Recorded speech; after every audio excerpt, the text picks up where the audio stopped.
Hi everyone, good evening. I'm back. This is Sam Brusas and welcome back to my YouTube channel. Oh my gosh, this is it guys. Pag-uusapan natin ngayon homecoming ng India sa Miss Grand International. Bonggahan kaya nila. So yan ang tatalakayin natin ngayon. But before anything else, hello Philippines and hello beautiful people. Mabuhay, kamusta kayong lahat? Sana lahat po kayo ay okay at safe ngayong araw na to. At syempre sa lahat naman ng mga bago nating subscribers dyan, hello po sa inyo lahat. Maraming salamat guys sa pag-subscribe ninyo. Syempre dito sa channel ko. At syempre sa lahat naman ng makamamasam dyan na laging sumusuporta dito. Araw-araw, lagi-lagi. Maraming salamat guys sa inyo lahat. Syempre, usapang Miss Grand International tayo ngayon. So, ito nga, may pasabog nga si Mr. Nawat tungkol nga dito sa kanilang homecoming na magaganap nga sa Miss Grand International Queen na si India. Syempre katatapos lang ng Miss Grand International first runner-up na si Philippines na may hatid nila dito sa Pilipinas. In fairness naman, I love the way kung ano yung ginawang paghatid ni Mr. Nawat kay CJ Opiasa dito nga sa Pilipinas at nakita naman natin kung paano niya inalagaan talaga si CJ. Actually sa mga top 10 niya, si CJ lang ang hinatid niya as a runners-up sa bansa. Diba? Yung iba naman, di naman niya hinahatid. So, si CJ lang yung hinatid niya talaga at nakita naman natin, nagkaroon ng bonggang welcome homecoming para kay CJ Opiasa. So, talagang dinumog talaga si CJ Opiasa sa kanyang homecoming parade at sa kanyang press con na talagang masasabi ko ang bongga. Parang nanalo si CJ Opiasa ng Miss Grand International Queen. Diba? Yung title holder talaga. So, in fairness ha, so hindi yan ginawa ni Mr. Nawat kay Samantha Bernardo dahil during naman nung time ni Samantha Bernardo, alam naman natin na syempre pandemic. Tapos, yung time naman ng kay yung kay tawag dito Nicole Cordobes, so hindi rin ganyan. So first time lang niya talaga yung tipong hinatid niya, tipong nagkaroon ng homecoming parade, press con para sa first runner-up. At take note, hindi lang yon, may pasinado pa sila, di ba? So yun talagang masasabi ko, oh my gosh, talagang winner dito talaga ang Miss Grand at si Mr. Nawat talagang, oh my God, for sure, nag-uumapaw ang puso niya. Pero eto nga, ang ganda ko pala ngayon. Actually guys, wala akong hilamos. Siguro mga 4 na araw na akong hindi naghihilamos. At hindi ako pwede maglagay ng makeup kasi nga syempre hindi nga ako pwede magbasa ng mukha. Ayun kasi yung bili ng doktor. Pagkatapos, wala akong nilagay. But sabi nga nino kanina, oy, in fairness, namumula-mula ang kutis mo. Oh. So yun. So ganyan talaga pag kutis. Sabi nga sa akin dun kanina sa Mr. International, sabing ganon. Kasi may si Joss, andun doon si Joss. So sabi niya sa akin, so kita kami. Tapos sabi niya sa akin, ay, Pinoy ka pala? Sabi niya, I thought you are American. Oh, di ba?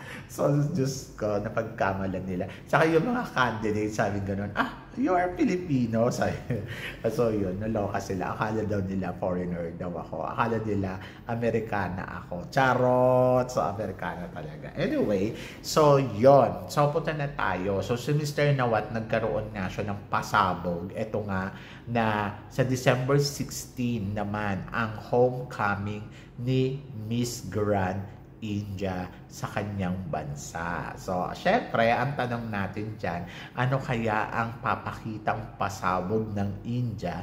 Lalo na, di ba, nagkaroon ng problema sa national director niya. Yun yung number 1. Sino ba ang kukontakin nila doon? Sino ang gagawa ng homecoming parade? So, gaano ba kabongga magiging homecoming parade ni India? Siyempre, siguro may mga kapatid naman siya na magpo-provide noon, di ba? Pero ang tanong ko, mapantayan kaya nila yung nagawa ng Pilipinas na pasabog? Tapos, so yun, maimbitahan din kaya sila sa katulad ng gobyerno, ng Senate na katulad sa atin, di ba? May paimbitang ganon. So, yon. Ayun yung mga iniisip ko kung ano yung mga gagawin nilang eksena.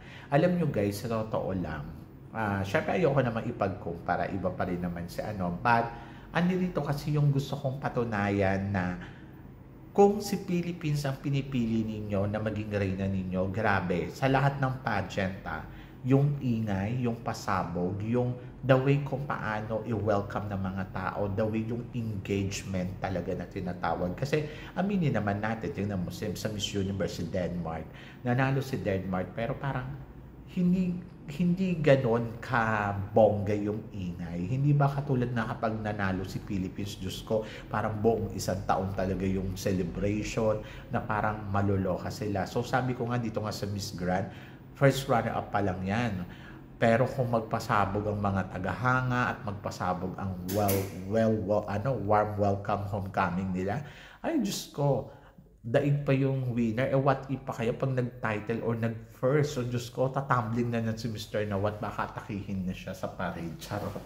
So yun, so tingnan natin kung ano ang pasabog ng India. Pero syempre, I love India kasi mahal naman niya si CJ Opiasa.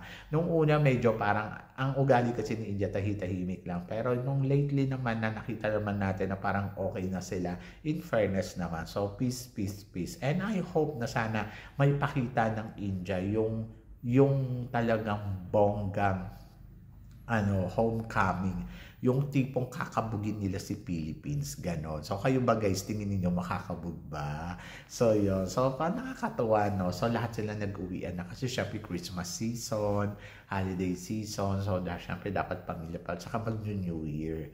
And, ayun, tingnan natin kung ano ang magiging eksena ng Miss Grand sa India.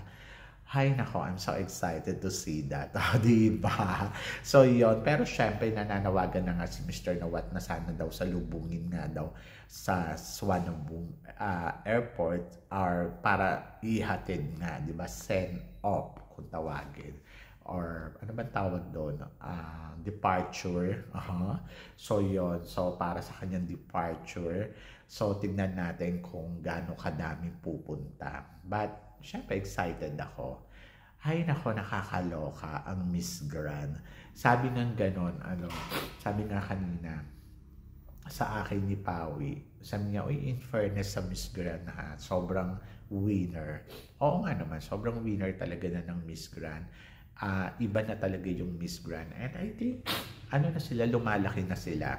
So, lalo na yung taon na to, mas pinatunayan ng Miss Grand na talagang naging maayos yung kanilang pageant mula doon sa closed door interview, everything, naging parang fair talaga yung labanan. Tapos, naging maayos sila pumili ng mga reyna nila. At isa nga doon ang ating reyna sa mga napili nila. And I hope na sana talaga sa susunod na taon makuha na natin yung corona para sa ating bansa. Kasi parang feeling ko naman well-deserved talaga ng Pilipinas na manalo, di ba? So, yun. So, tignan natin in the future.